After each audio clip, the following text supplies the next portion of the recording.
So let us continue. Hepatobiliary system is again, this is very important. Okay, understanding this point is very important.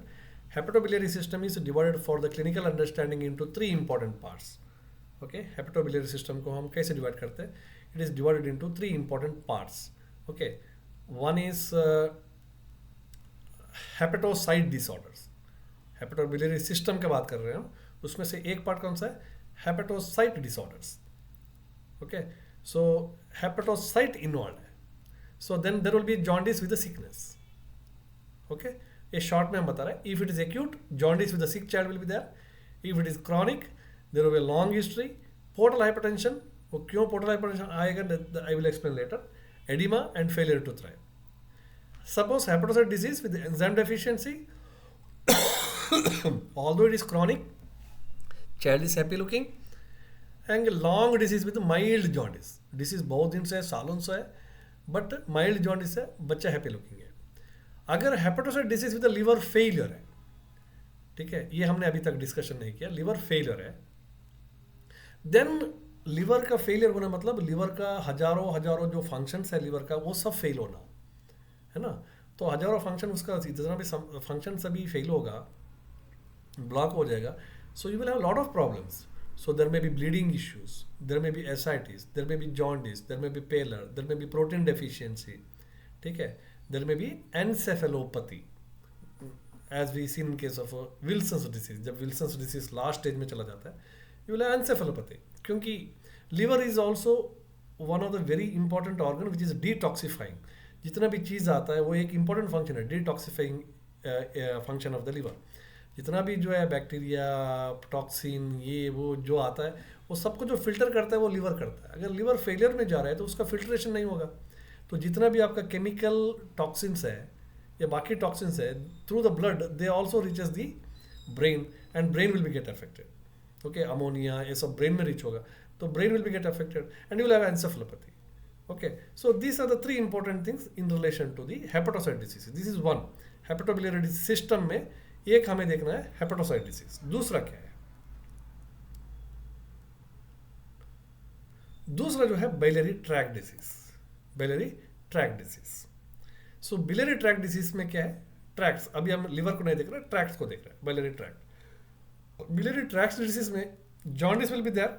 बहुत deep jaundice, बहुत deep jaundice होगा, ठीक है, क्योंकि पूरा बन चुका है, वो बाहर नहीं जा रहा है ना, तो इसलिए डीप जॉन्डिस होगा. But again happy looking child is happy.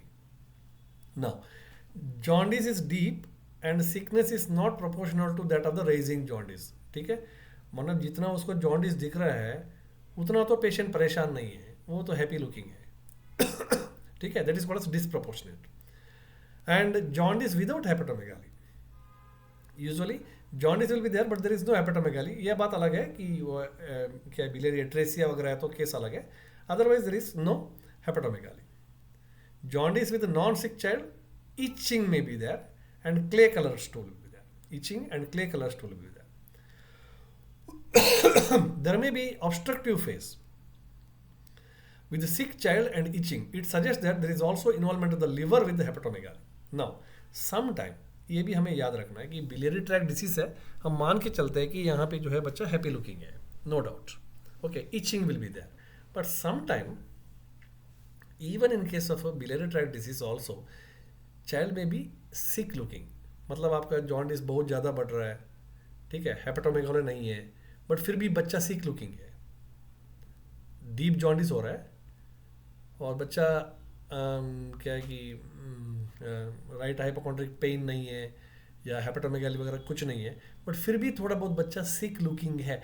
This is possible sometime, but when this is present it suggest that, इसका सजेशन क्या है, इसका मतलब क्या है कि अब ये जो है भले ही बिलियरी ट्रैक्ट डिसीज है, सिर्फ बिलियरी ट्रैक्ट इन्वॉल्व नहीं है, थोड़ा बहुत जो है लिवर भी इन्वॉल्व है.